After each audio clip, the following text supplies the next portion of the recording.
Hey, it's Julie from Julieverse. I'm back with Vlog Mom this week, and this week's question comes from Michelle at honestandtruly.com, who says, we talked a while ago about how we met our spouses and partners, and we had some great stories. Now, the flip side.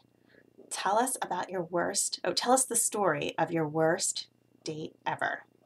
So at first I'm like, oh, I don't know. And then I was like, oh, I totally know. So my first year after college, I was still living in Dallas, and a friend set me up. She was going out with some guy and wanted to double or triple date, and he had roommates, so we all went out. And I sit down with my setup, and I'm like, so tell me what you do. I'm a mortician. I'm like, oh, and what do you do as a mortician?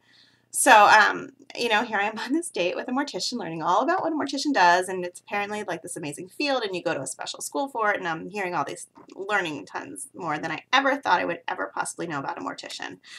And like, here's the punchline. So I get up to go to the restroom, and I'm doing my thing in the restroom, and there are these girls putting lipstick on, washing their hands, whatever they're doing. They're like, did you hear there's a girl in the restaurant who was set up on a blind date with a mortician?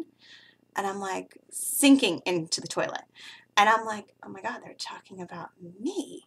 And they're like, can you imagine that? Like, hearing that he's a mortician while you're on a date? And I'm like, wait, they're talking about me, but how do they know this is happening? Like, these guys. So they walk out of the bathroom. I wait in my stall, and then I walk out of the bathroom, and I look around, and they're like 4 tables over from where we are. So it's not like they overheard him going, oh, I'm a mortician.